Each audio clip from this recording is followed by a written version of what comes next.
मेरे YouTube channel में आप सभी का स्वागत है। आज मैं फिर से एक नई स्टोरी के साथ आ गई हूँ। तो इसका टाइटल देखते हैं। सबसे पहले इसका टाइटल है द फुलिश विलेजर्स, यानी कि फुलिश का मतलब मूर्ख, विलेजर्स यानी कि गांव वाले, ग्रामीण यानी कि मूर्ख गांव वाले।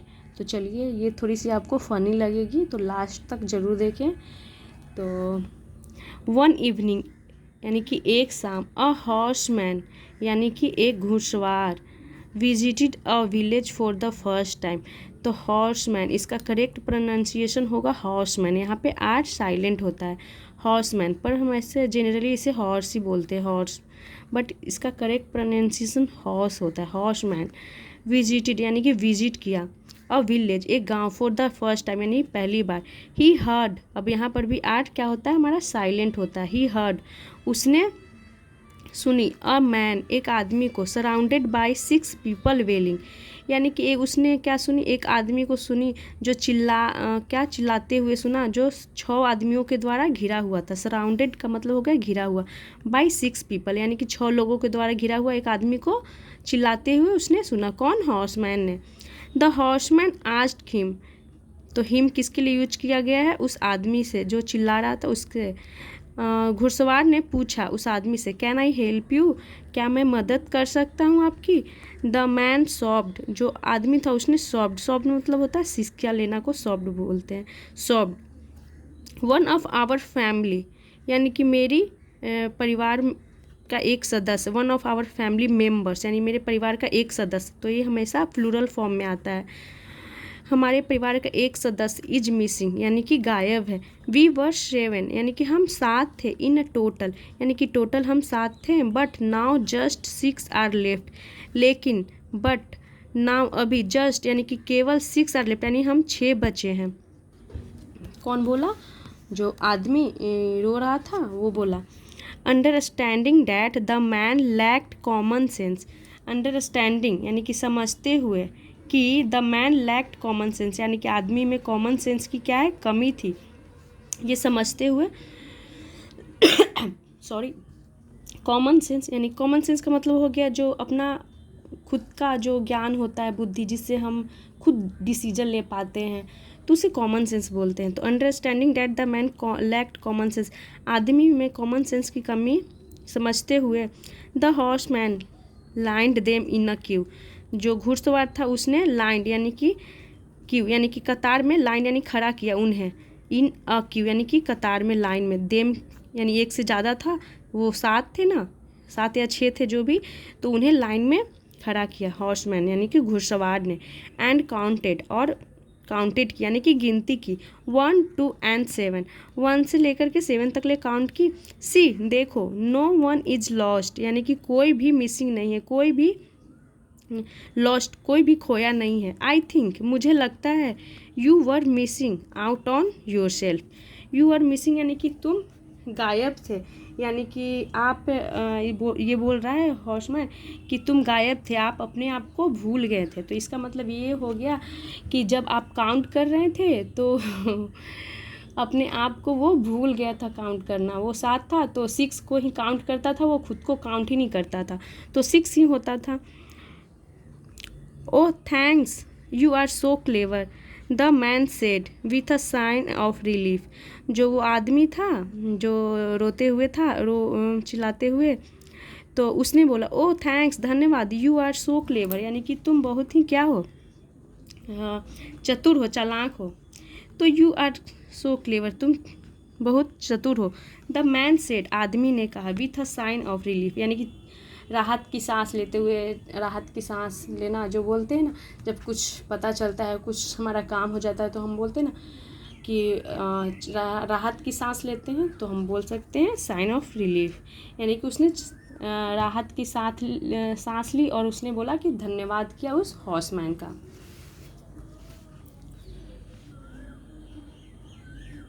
हाउ सिल्ली यानी कि कितनी मूर्ख। अब मुझे भी इसमें हंसी आ गई क्योंकि वो खुद को काउंट ही नहीं कर रहा था, वो बोलता था कि हम 6 हैं। Thought the horseman and moved further, thought the horseman, horseman ने सोचा, एंड मूव्ड फर्दर, उसने देखकर जब वो उसने बताया तो बोला कि हाउ सिली, यानी कि कितना मूर्ख है। ऐसा सोचा, थॉट यानी कि सोचा, द हॉर्समैन घुड़सवार ने, एंड मूव्ड फर्दर वो आगे मूव कर गया यानी कि आगे चला गया। Later he saw a group of people, अब आगे वो बाद में क्या देखा, ही सॉ उसने देखा, अ ग्रुप ऑफ पीपल यानी कि लोगों का एक ग्रुप देखा। सी की सेकेंड फॉर्म सॉ, और ही किसके लिए यूज किया गया है, उस हॉर्समैन के लिए जो आगे गया उसके लिए प्रोनाउन ही का यूज किया गया है, और ही हमारा सब्जेक्टिव प्रोनाउन हो गया। Lying under a mango tree with their legs haphazardly, यानी कि उसने क्या देखा, एक आदमियों का ग्रुप देखा जो अंडर अ मैंगो ट्री, एक पेड़ के नीचे पड़े हुए थे, विथ देयर लेग्स, और उनके पैर क्या थे, हैफाजार्डली का मतलब एक दूसरे के ऊपर चढ़े हुए थे। ओवर ईच अदर यानी कि एक दूसरे के ऊपर, हैफाजार्डली का मतलब हो गया संयोगवश, ओवर ईच अदर यानी कि एक दूसरे के ऊपर थे। Why are you lying like this, why are you lying यानी कि तुम ऐसे क्यों पड़े हो, लाइक दिस इस प्रकार। क्वेश्चन द हॉर्समैन, जो हॉर्समैन था घुड़सवार उसने पूछा, उसने देखा कि एक आदमियों का ग्रुप है और नीचे पेड़ के नीचे सब पड़े हुए हैं और उसका पैर एक दूसरे के ऊपर है, यहाँ पे है ना ओवर ईच अदर एक दूसरे के ऊपर। तो देखिए अब क्या बताते हैं, क्वेश्चन द हॉर्समैन, घुड़सवार ने क्वेश्चन किया। We fell off the tree, हम पेड़ से गिर फॉल की सेकेंड फॉर्म फेल होती है, तो हम पेड़ से क्या हो गए हैं, गिर गए हैं। वाइल प्लगिंग द मैंगोज यानी कि आम तोड़ने के दौरान, वाइल प्लगिंग यानी कुछ करने के दौरान जब हम यूज करते हैं तो वाइल का यूज करते हैं। वाइल ईटिंग तो हम खाने के दौरान ऐसे बोल सकते हैं, और वाइल के बाद आईएनजी फॉर्म का यूज किया जाता है। तो वाइल प्लगिंग यानी तोड़ने के दौरान, द मैंगोज यानी आम तोड़ने के दौरान हम पेड़ से गिर गए हैं। Now we can not identify, अब हम आइडेंटिफाई नहीं कर सकते यानी कि नहीं पहचान सकते हैं। Whose legs belong to whom, whose legs यानी कि किसका पैर, बिलोंग टू हुम यानी किसका पैर किसका है। अब हम ये नहीं पहचान पा रहे हैं, आइडेंटिफाई कर पा रहे हैं कि कौन पैर किसका है। वे लोग बोलते हैं जो पेड़ के नीचे जो थे, और यहाँ पे बिलोंग के साथ हमेशा टू प्रीपोजिशन का यूज किया जाता है, ये फिक्स प्रीपोजिशन होता है belong to. How can we stand, हम कैसे खड़े हो सकते हैं। क्वेरिड वन ऑफ देम यानी कि उनमें से एक ने कहा।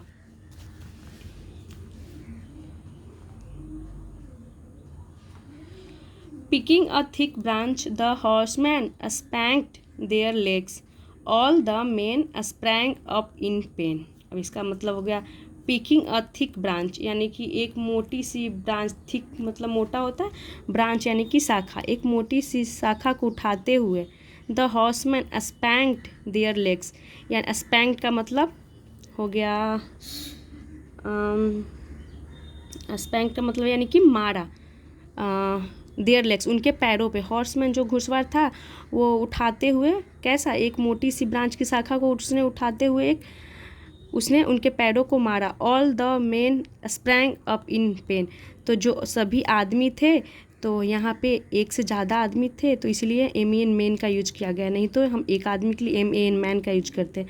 तो वे स्प्रैंग अप यानी कि उछल गए, इन अ पेन वो दर्द से उछल गए, जब उसने बड़ी मोटी सी शाखा को उठाकर उनके पैरों पे मारा तो वे दर्द से उछल पड़े। तो picking a thick branch, picking यहाँ पर हमारा प्रेजेंट पार्टिसिपल हो गया। तो वो क्या हुआ, दे देन एक्सप्रेस्ड ग्रेटिट्यूड, अब वे क्या किए, तब एक्सप्रेस्ड यानी कि व्यक्त की, ग्रेटिट्यूड यानी कि सॉरी, वे अपना क्या आभार प्रकट किया। एक्सप्रेस मतलब प्रकट करना, एक्सप्रेस यानी कि प्रकट की, ग्रेटिट्यूड यानी कि आभार, उसने आभार प्रकट की। Thanks for helping us find our legs, thanks यानी कि धन्यवाद, फॉर हेल्पिंग अस यानी हमारी मदद करने के लिए, फाइंड आवर लेग्स यानी कि हमारे जो पैर थे, हमारे पैर को ढूंढने के लिए आपका धन्यवाद।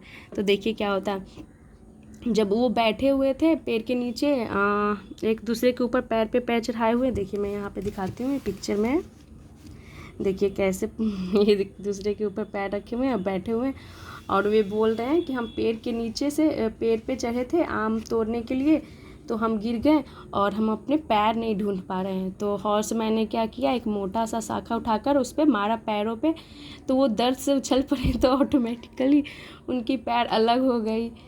तो वो उनकी पैर ऐसे उनका पैर अलग हो गया। दे देन एक्सप्रेस्ड ग्रेटिट्यूड, यानी कि वे एक से ज़्यादा थे तो दे का यूज किया गया। उन्होंने एक्सप्रेस्ड यानी कि प्रकट की, ग्रेटिट्यूड यानी कि आभार प्रकट की, व्यक्त की। थैंक्स फॉर हेल्पिंग यानी कि मदद के लिए धन्यवाद। अस फाइंड आवर लेग्स यानी कि हमारे पैरों को फाइंड करने के लिए, ढूंढने के लिए। द हॉर्समैन देन स्पेकुलेटेड, जो घुड़सवार था उसने क्या किया, स्पेकुलेटेड यानी कि अंदाज़ा लगाया, अनुमान लगाया। इफ़ आई स्टे हेयर, यदि मैं stay here any longer I shall undoubtedly go crazy, यानी कि द हॉर्समैन देन स्पेकुलेटेड यानी क्या उसने अंदाज़ा लगाया, यदि आई स्टे हेयर यानी कि मैं यहाँ ठहरता हूँ, एनी लॉन्गर और देर तक, आई शैल अनडाउटेडली यानी कि निसंदेह, अनडाउटेडली निसंदेह गो क्रेजी, यानी वो बोलता है कि अगर मैं और यहाँ पे कुछ देर ठहरता हूँ तो इसमें कोई संदेह नहीं है कि मैं पागल हो जाऊँगा। इसे क्या पढ़ते हैं, सबसेक्वेंटली, सबसेक्वेंटली, सबसेक्वेंटली का मतलब हो गया इसके बाद। सबसेक्वेंटली का मतलब होता है इसके बाद, तत्पश्चात बोल सकते हैं। ही एग्जिटेड द विलेज, एग्जिटेड यानी एग्जिट हो गया यानी कि वो निकल गया, द विलेज उस गांव से वो निकल गया। अब देखिए क्या थी इस स्टोरी में, जब वो गया देखा कि ऐसा ऐसा लोग हैं इस गांव में, तो सोचा कि अरे और मैं इसके पहले कि और मैं भी पागल हो जाऊं, इससे पहले कि यहाँ से मैं चला जाता हूँ, तो वो उस गांव से चला जाता है। तो ये थी स्टोरी, मुझे तो अच्छी लगी, छोटी थी पर फनी थी। आई होप आप लोगों को भी ये अच्छा लगा हो। थैंक्स फॉर वॉचिंग, और इसे लाइक ज़रूर करें, और भी मैं वीडियोस डेली लाती रहूँगी, तो मेरे साथ जुड़े रहें, चैनल को सब्सक्राइब जरूर करें।